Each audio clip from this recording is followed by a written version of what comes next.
Ram Ram, hello, नमस्कार, स्वागतम. मी आहे कुलकर्ण्यांची Kashmira and this is our cup of world. So तुम्हाला प्रॉमिस केल्याप्रमाणे आपण या वर्षी येणाऱ्या अधिक महिन्याबद्दल संपूर्ण माहिती जाणून घेणार आहोत. तर मी तुम्हाला आधी सांगितलेलं आहेच. ज्यांना माहिती नसेल त्यांनी पुन्हा एकदा ऐका की 17 मे 2026 पासून अधिक महिन्याला सुरुवात होत आहे आणि आपण सांगितल्याप्रमाणे 2 दिवस आधी आपल्याला आपले नियम ठरवायचे आहेत, संकल्प सोडायचा आहे. पण आपल्याला माहितीच नसेल की नियम काय असतात किंवा आपण काय काय करू शकतो किंवा त्याचं फळ आपल्याला काय मिळतं, ते कसं करायचं, तर कसं करणार ना आपण. त्यामुळे मी आता यामध्ये बेसिक सगळी माहिती सांगणार आहे आणि त्यानंतरच्या व्हिडिओजमध्ये आपण रोज त्याच्यामध्ये असलेल्या सगळ्या अध्यायांची गोष्टी स्वरूपात माहिती सुद्धा जाणून घेणार आहोत.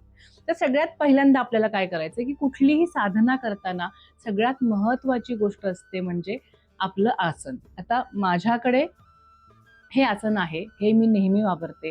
सगळ्यात पहिल्यांदा तुम्ही आसनाची हळदी कुंकू लावून पूजा करायची आहे. आसन झाल्यानंतर आपण ज्या गोष्टीची साधना करणार आहोत, म्हणजे आता आपण कुठला करणार आहोत, पुरुषोत्तम मास किंवा अधिक मास असं म्हणतो, जो 3 वर्षांनंतर एकदा येतो.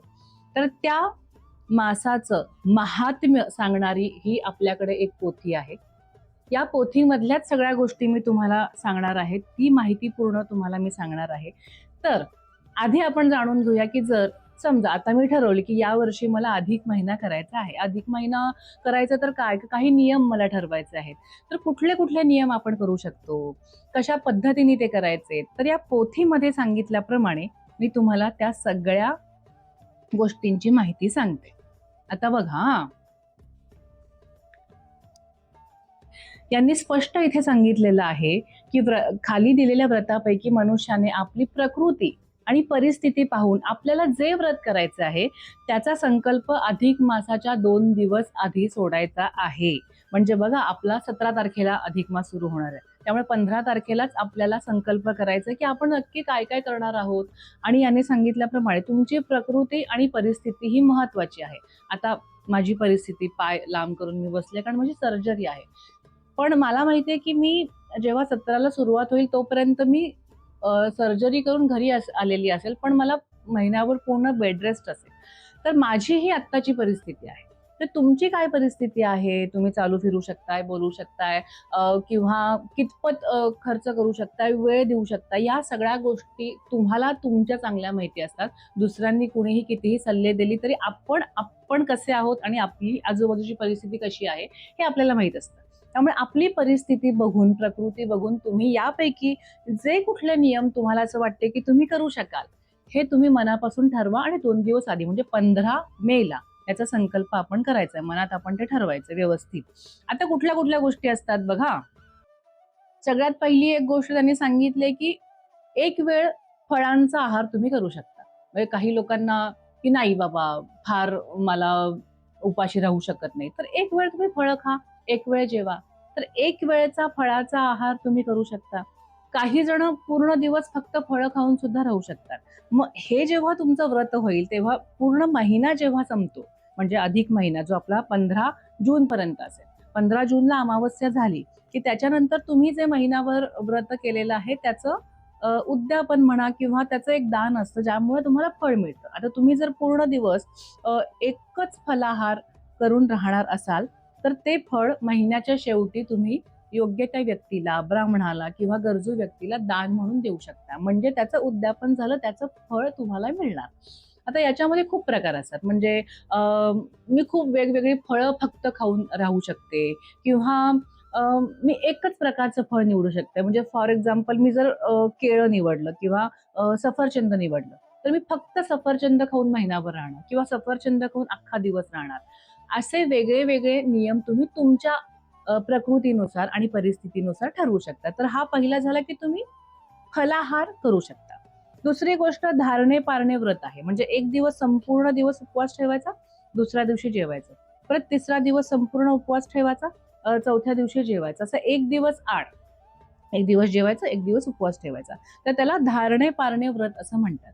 तुमची इच्छा असेल, तुम्ही जर करू शकत असाल तर तुम्ही हे व्रत सुद्धा करू शकता.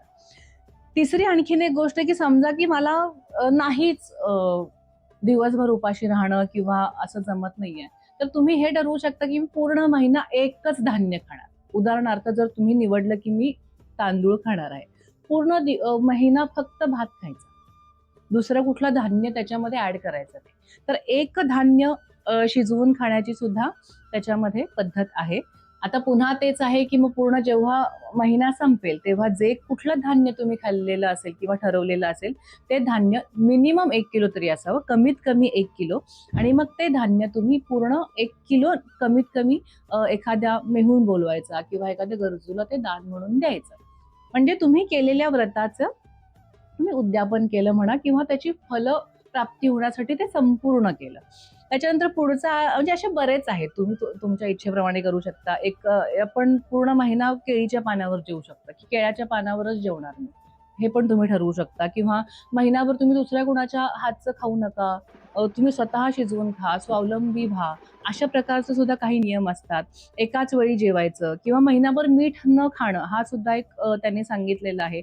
मग जर तुम्ही असं केलं की महिनाभर मी मीठ खाणार नाहीये, तर महिन्याच्या शेवटी तुम्हाला दूध, उसाचा रस आणि फळाचा रस यापैकी एक कुठलं तरी दान म्हणून द्यायचं आहे.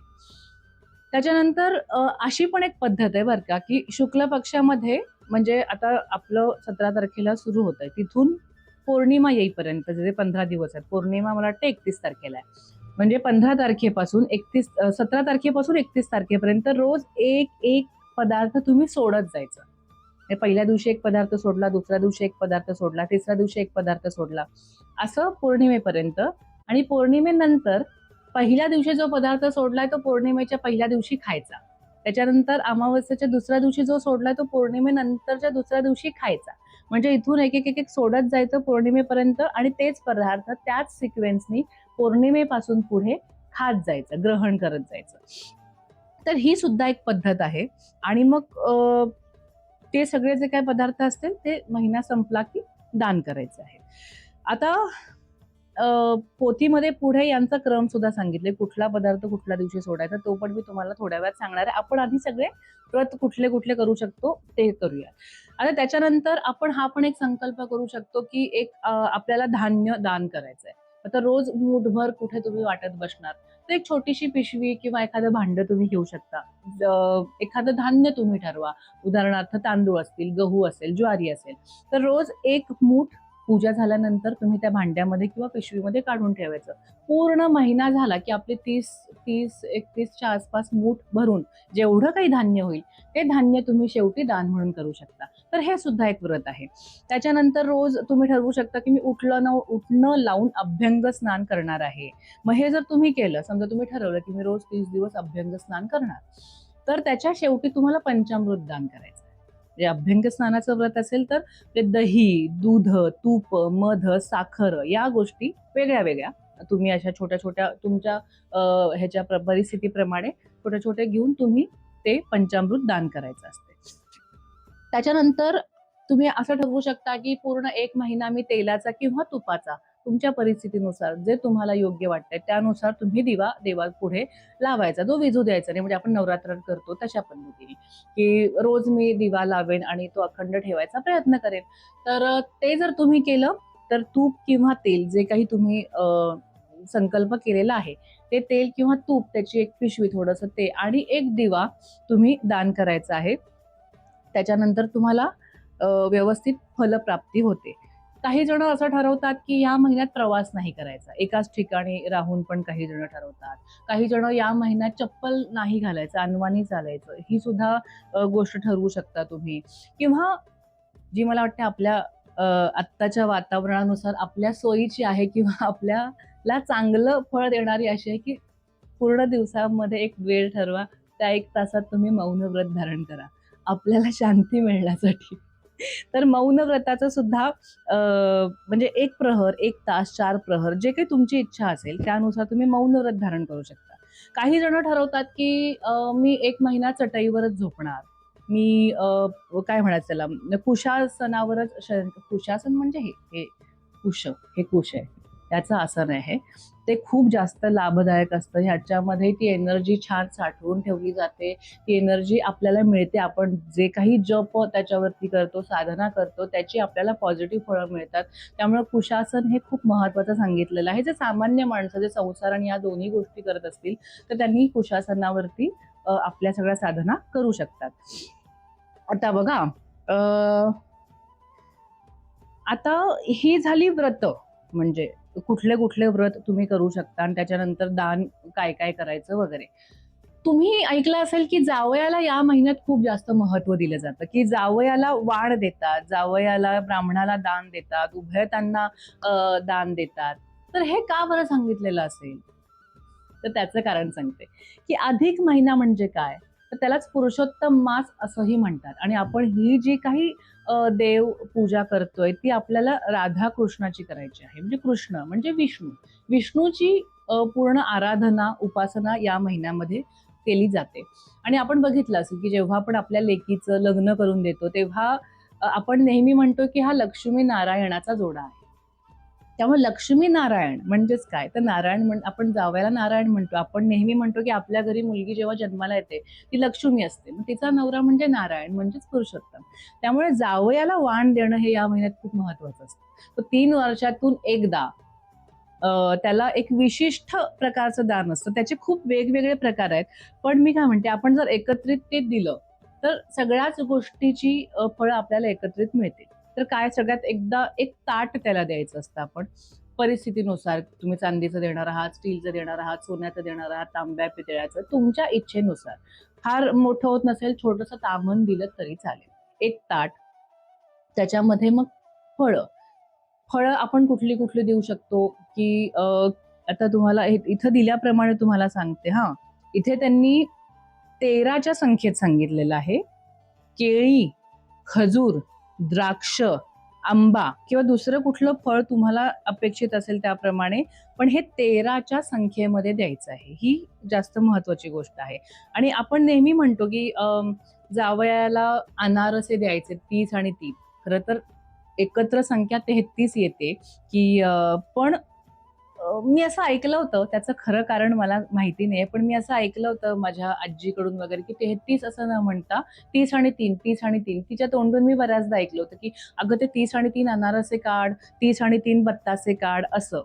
तर ते 30 आणि 3 असा प्रकार आहे. म्हणजे तुम्ही एक ताट घेतलं, त्याच्यामध्ये अनारसे तुम्ही 30 आणि 3 असे अनारसे घेतले. जर आपल्याला अनारसे बनवायला वेळ नाहीये, आपली आत्ता नाही परिस्थिती आपण तेवढी करू शकत, तर बत्तासे सुद्धा चालतात. फक्त बत्तासे असे तुटलेले वगैरे न असं अखंड छोटे-छोटे जे आपले साखरेचे बत्तासे असतात, ते 30 आणि 3 तुम्ही बत्तासे ठेवू शकता.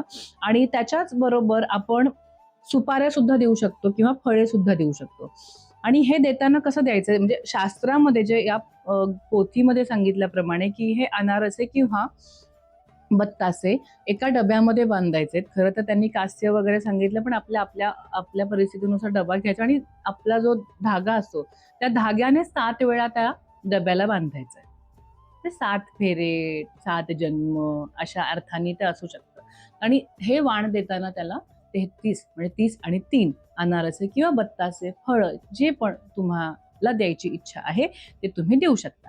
आता हे फक्त झाले आपली काय म्हणायचं त्याला, की दान, धर्म, व्रत, वैकल्य कशी सुरू करायची आणि कुठले संकल्प तुम्ही ह्यातले करू शकताय, हे तुम्ही ठरवायचे.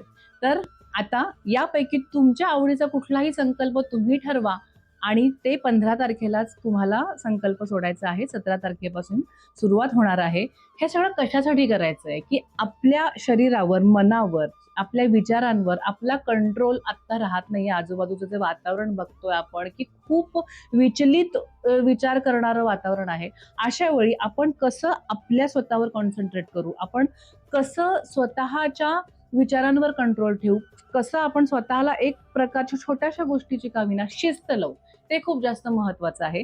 म्हणून नक्की तुम्ही तुमच्या परिस्थितीनुसार, प्रकृतीनुसार एक नियम कमीत कमी या अधिक महिन्याचा नक्की ठेवा.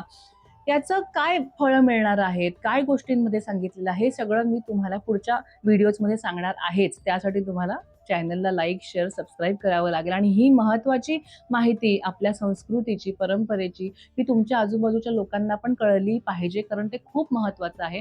त्यामुळे हा व्हिडिओ तुमच्या सगळ्या मित्रमैत्रिणींना, पाहुण्यांना नक्की पाठवा आणि त्यांना सुद्धा आपल्या संस्कृतीसाठी म्हणून, आपल्यासाठी म्हणून एक नियम, एक व्रत, एक महिनाभर पाळण्यासाठी नक्कीच प्रवृत्त करा.